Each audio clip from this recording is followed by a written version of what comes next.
संगति व्यक्ति के जीवन को कहां से कहां तक लेकर के चली जाती है, इसको ध्यान से सुनना।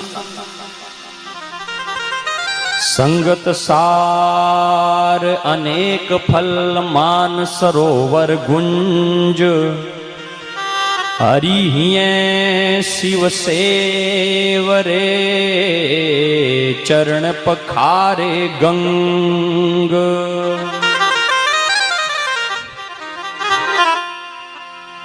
एक ये गोबर में रहने वाला जीव होता है, और वो गोबर में रहने वाला जो जीव है ना, जिसकी जिंदगी पूरी गोबर में सड़ जाती है, जीव है ना जिसकी जिंदगी पूरी गोबर में सड़ जाती है,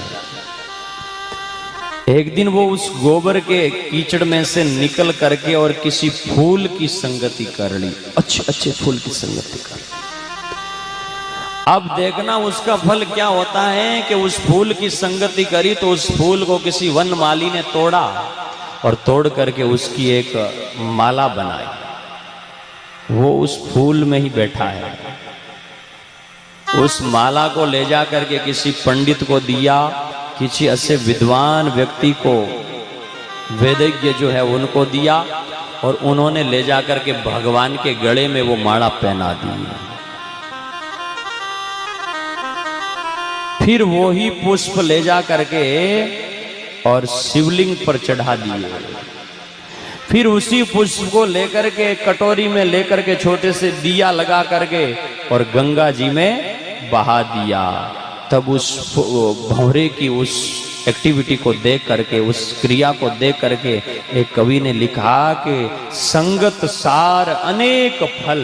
वो ही जो जीव कीट जो था वो गोबर में अपने जीवन को बर्बाद कर रहा था, एक फूल की संगति करी तो अच्छी संगति करने से हरि के गले में माला के साथ में पहनाया गया।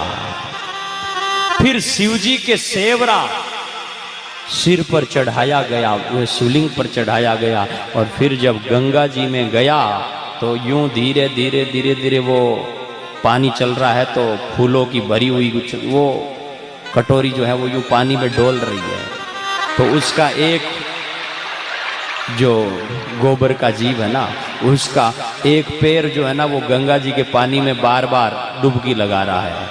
तब का धन्य हो गया तू, कहां तो गोबर में पड़ा पड़ा जिंदगी सड़ा रहा था, और कहां आज गंगा जी तुम्हारे चरणों को धो रही है। ये उत्तम संगति का फल है, अच्छी संगति का फल है। और ज्यों ही आदमी संगति अच्छी करता है तो उसकी वैल्यू बढ़ जाती है, मूल्य बढ़ जाता है। इसलिए पहली सीढ़ी जो है वो पहली सीढ़ी है कि उत्तम संग करो। ये उत्तम संग, आपसे ऊंचे आदमी का संग करने का मतलब है कि आप कहीं ना कहीं उत्तम संगति की तरफ बढ़ रहे हैं। आपसे ज्ञान में ऊंचा हो, नॉलेज में ऊंचा हो, ऐसे आदमी के पास में आप बैठो, वो उत्तम संगति है। फिर कहा कि हमने उत्तम संगति कर ली तो क्या मिलेगा?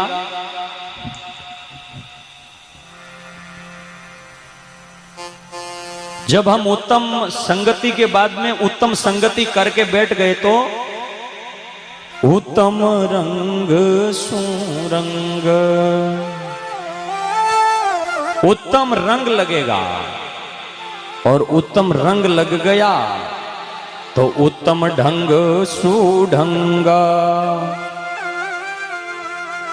उत्तम ढंग आएगा जीने का। जो हम ढंग भूल गए हैं ना, वो ढंग आएगा।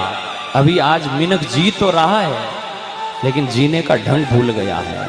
मतलब क्या बोलना चाहिए, क्या खाना चाहिए। आज आपकी बुद्धि को आप यहां लेकर के आए हैं तो थोड़ा सुरता को समझाना कि सुरता तो भी भजन में लग, और अपने जीवन को सुधार ले। ये ऐसा मौका जो है ना,